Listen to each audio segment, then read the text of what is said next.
a commencé à tourner. Message d'Émilie. Ok. Oui, attention, ça tourne. Bonsoir à tous, bienvenue sur Monaco Info. Merci d'être au rendez-vous pour le best-of de la semaine. Vous avez manqué un de nos JT cette semaine, pas de panique. Nous vous offrons une séance de rattrapage, d'autant plus qu'une nouvelle fois, l'actualité a été dense cette semaine en principauté. Nous avons reçu notamment un homme heureux, le directeur chorégraphe des ballets de Monte-Carlo, Jean-Christophe Maillot, comblé de pouvoir retrouver son public. Nous avons aussi parlé de la réouverture du musée océanographique, du temps de l'Avent et ce compte à rebours avant le 25 décembre avec Monseigneur David, ou encore du sport avec le tennisman Luca Catarina ou le joueur de la Roca Team Damien Inglis. Sans plus attendre, voici le best-of de la semaine. Alors, le Haut Commissariat à la protection des droits, c'est une institution publique et indépendante qui a été créée en principauté il y a maintenant 7 ans et dont le rôle est d'offrir un recours amiable gratuit aux personnes qui soit ont des difficultés avec l'administration, donc difficultés qui peuvent être de tous ordres, soit des personnes qui sont en désaccord avec une décision administrative qui leur porte préjudice, ou des personnes qui se heurtent au silence ou à l'inertie des services administratifs, donc ils peuvent faire appel au Haut Commissariat, ou alors des personnes qui s'estiment victimes en principauté d'une discrimination injustifiée. Il y a évidemment des cas, ça arrive, dans lesquels la réclamation de la personne n'est pas justifiée. Et dans ce cas-là, nous avons aussi un rôle de pédagogie auprès de l'administré pour expliquer et rendre compte de la légitimité de la décision qui a été prise dans son dossier. Nous ne rendons pas de décision, nous rendons des avis ou des recommandations, mais par contre, nous avons toujours le devoir de convaincre. J'ai envie de vous dire que Monaco ne ressemble à aucun autre pays et il le prouve. Et cette fois-ci, il le prouve en plus divinement bien en permettant justement de conserver quand même une vie et culturelle, mais aussi les restaurants de manière intelligente, raisonnée. Et je crois qu'on ne peut que s'en réjouir et je sais que je fais beaucoup de jaloux dans le monde de la culture en général. À Monaco, comme toujours, on a réussi à faire quelque chose qui est plus original encore que les autres. La première aventure ça s'appelle BMC Streaming et ça va commencer à partir du 15 décembre et le public pourra venir voir un spectacle comme il ne le voit jamais, c'est-à-dire vous ne verrez pas le spectacle en soi, vous verrez tout ce qui se passe pendant le spectacle, autour du spectacle, on pourra suivre les danseurs dans les coulisses, se préparant, sortant de scène, souffrant parfois, se préparant, se maquillant, et puis voir le spectacle avec des angles de vue tout à fait originaux, et vous aurez le choix chez vous d'appuyer sur la caméra qui vous plaît, un peu comme pour la Formule 1, un peu comme le football. Eh ben, on va le faire aussi pour la danse, et permettre au public de voir les choses de manière totalement nouvelle, totalement différente. Ah, c'était une finale incroyable, c'était époustouflant et c'était un immense honneur pour moi de représenter Monaco et de jouer avec cet orchestre et devant ce jury prestigieux et tant de monde, c'était vraiment incroyable.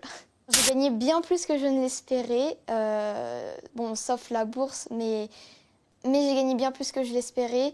Gauthier Capuçon, après le tournage, m'a d'ailleurs immédiatement proposé de faire un concert avec moi. Donc j'ai choisi ma sonate préférée et donc je communiquerai les dates prochainement. J'ai eu la chance de jouer avec cet immense orchestre. J'ai eu la chance de pouvoir présenter, de pouvoir vous interpréter ma deuxième pièce. Et pour moi, rien que là, j'ai déjà tout gagné. Et puis j'ai eu la chance aussi de rencontrer les autres prodiges qui sont tous des musiciens incroyables et ce sont de très bons amis à moi. Donc je suis juste très très heureuse. Un mot peut-être sur l'archéologie aussi dimanche. Comment arrive-t-on à se procurer comme ça de telles pièces? Parce que là aussi il y a des pièces d'exception et très anciennes. Ce sont des pièces essentiellement romaines, antiques, ce sont des pièces égyptiennes et en réalité ce sont des collections. Ce sont des gens qui toute leur vie ont collectionné et qui arrivent à une période de leur vie où ils veulent se débarrasser, entre guillemets, de leur collection. Ils veulent, si vous voulez, passer la main et ils choisissent la vente aux enchères parce qu'ils savent que ce sont des amateurs qui vont pouvoir profiter de tout ce qu'ils ont collectionné pendant toute une vie. C'est très bizarre parce qu'en fait, on dirait que les gens veulent se venger d'être enfermés et ils sont très présents. On a fait aussi quelques ventes en ligne qui ont fort bien marché. Oui, les habitudes Et- des acheteurs ont changé, justement. Est-ce qu'il Oui, y a plus de oui. ventes en ligne, par exemple, que de Oui, il y a présence beaucoup de ventes en ligne. Bon, nous, on a la chance de ne pas être confinés à Monaco et on fait très attention quand même. On a tout ce qu'il faut, le gel, les masques, etc. et la distanciation. Mais c'est vrai qu'il y a beaucoup de nos clients qui viennent habituellement, qui n'ont pas pu venir. Quand il y a moins de mouvement, par définition, c'est un peu comme dans le milieu naturel, on va dire. Nos pensionnaires, en fait, se comportent peut-être un peu différemment, mais je pense qu'ils sont eux aussi impatients d'attendre à nouveau nos visiteurs. Là, c'est encore difficile à évaluer, donc je ne pourrais pas vous donner de chiffres, mais comme vous l'imaginez, on dépend majoritairement de nos recettes, donc quand il n'y a pas de visiteurs, il n'y a pas de recettes, donc le manque à gagner est important. Ce que je voudrais donner comme message avant tout, c'est malgré les contraintes, même si nous ne vivrons sans doute pas ce temps de l'Avent et bien sûr le temps de Noël comme nous en avions l'habitude, de pouvoir nous appuyer quand même sur cette réalité d'une date, le 25 décembre.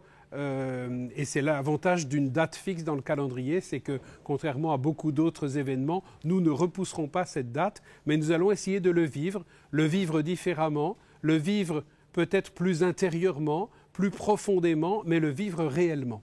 Pour donner au plus grand nombre la possibilité de venir rejoindre les célébrations, nous avons multiplié ces célébrations du 24 au soir jusqu'au 25, de façon à ce que chacun puisse trouver un lieu tout en respectant les contraintes sanitaires et les distances réglementaires dans nos églises. Il s'agit d'un programme qui est destiné à ce que les personnes qui s'occupent de personnes à domicile atteintes par ces maladies va se voir poser un certain nombre de questions pour établir un profil de trouble du comportement de son malade, et ensuite elle va avoir un professionnel qui va répondre à son questionnement sous forme d'une vidéo.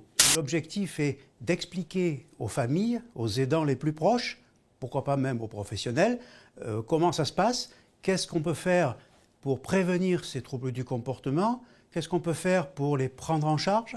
Donc il y a différentes solutions qui sont proposées, et effectivement, outre la meilleure compréhension, il y a aussi un problème de prévention des conséquences avant tout des troubles du comportement.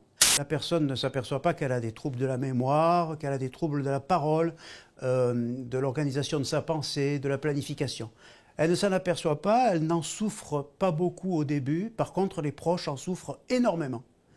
Et puis la seconde façon de vivre les choses, je caricature un peu, mais c'est quand même la réalité quotidienne, c'est que la personne se rend compte. Et là, elle se rend compte de la dégradation des capacités cognitives. C'est générateur d'anxiété, c'est générateur de dépression, c'est générateur de troubles de l'appétit, de l'alimentation, d'une perte d'autonomie, bien sûr. Et donc, ce sont les deux grandes façons de vivre la maladie. On a une mission qui est simple, c'est de redynamiser le commerce de proximité et de motiver les utilisateurs à consommer local et à contribuer à l'économie locale. Donc pour cela, on a créé une application, Carlo App, qui récompense l'utilisateur à chaque fois qu'il effectue un achat en principauté avec 5% de cashback. Ça fait 1 mois et demi qu'on travaille sur le projet, donc en collaboration avec le gouvernement, avec le Qualcomm Office.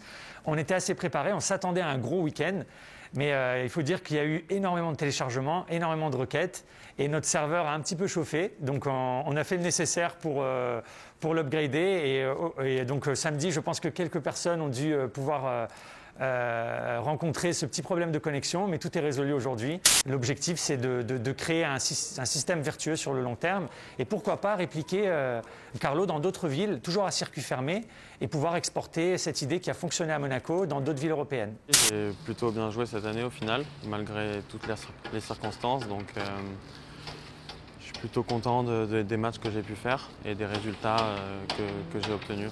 Le Master 1000, on va dire que c'est la première division du tennis. Et ensuite, il y a les challengers et les futurs, qui équivaut un peu à la deuxième et à la troisième.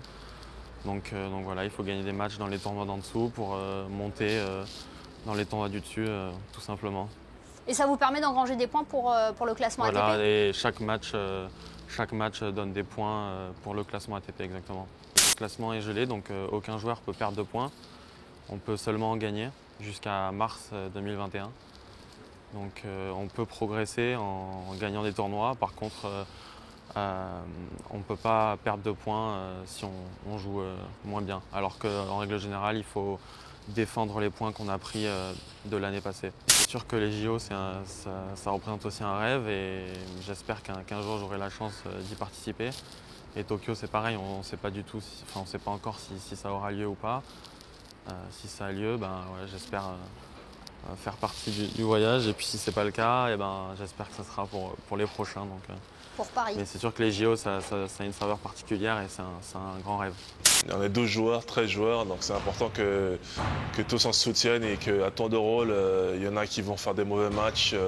À tour de rôle, c'est notre but, d'épauler notre coéquipier à tour de rôle et justement d'arriver à soutenir l'équipe et qu'on arrive à un niveau parfait. Merci beaucoup Damien d'avoir été avec nous ce soir et puis bon courage, bonne chance pour les matchs qui arrivent. Merci beaucoup, merci bien. Merci à vous Damien, ainsi qu'à tous nos invités de la semaine d'avoir été avec nous. Avant de nous quitter, petit détour sur Internet avec le best-of des réseaux sociaux. On débute, vous allez le voir, avec une vidéo en lien avec l'actualité. À défaut du ski, il y a la luge, regardez.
Ce best-of est à présent terminé. Merci de nous avoir suivis. Lundi, le JT reprend ses droits avec toujours plus de reportages et d'invités pour vous informer.